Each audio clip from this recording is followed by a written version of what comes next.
مشترکہ طور پہ اب اس بل کو جب یہ حتمی طور پر منظور کریں گے تو ہم باقی سیاسی جماعتوں کے بھی آگے رکھیں گے، تاکہ الیکشن سے پہلے کم از کم پہلی مرتبہ پاکستان کی جملہ سیاسی جماعتوں کے درمیان کسی ایک مسئلے پر تو اتفاق رائے ہو۔ تو میرے خیال میں ہم نے یہ بیڑا اٹھایا اور یہ کام ہم کرنے جا رہے ہیں، تو تفصیل میں نہیں جا رہا اس کی۔ دوسرا جو جیسا کہ میثاق جمہوریت پر بھی ہم نے آج اپنی گفتگو کا آغاز کیا، اور اس میں جو مہنگائی ہے، بے روزگاری ہے، غربت ہے، اور عوام جس طرح ان مسائل کی چکی میں پسے جا رہے ہیں، اس سے نکالنے کے لیے سیاسی جماعتوں کی کیا ذمہ داریاں بنتی ہیں، اور ہمیں کون سا اصلاحاتی یا ریفارم ایجنڈا بنانا چاہیے، اور چارٹر آف اکانومی کے لیے، سوشو اکانومک ڈیولپمنٹ کے لیے ہمیں کیا کرنا چاہیے۔ تو ہم نے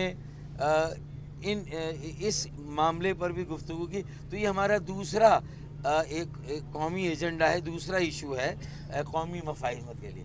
پہلا مقامی خود مختاری، اور دوسرا معاشی اور سماجی ترقی اور عوام کے جو بنیادی مسائل ہیں اس کو حل کرنے کے لیے ہمیں کس طرح آپس میں اشتراک عمل کرنا ہے۔ تو ہم نے یہ گفتگو کی ہے، اس کی جب تفصیل ہم وضع کر لیں گے تو آپ کے سامنے رکھ دیں گے انشاءاللہ۔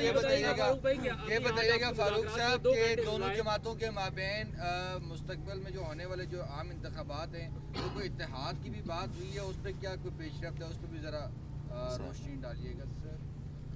جی اتحاد ہے نا، اتحاد ہے تو یہاں کھڑے، اور اگر اختلاف ہوتا اور اتحاد نہیں ہوتا تو یہاں نہیں ہوتے۔ اتحاد کن باتوں پہ ہے؟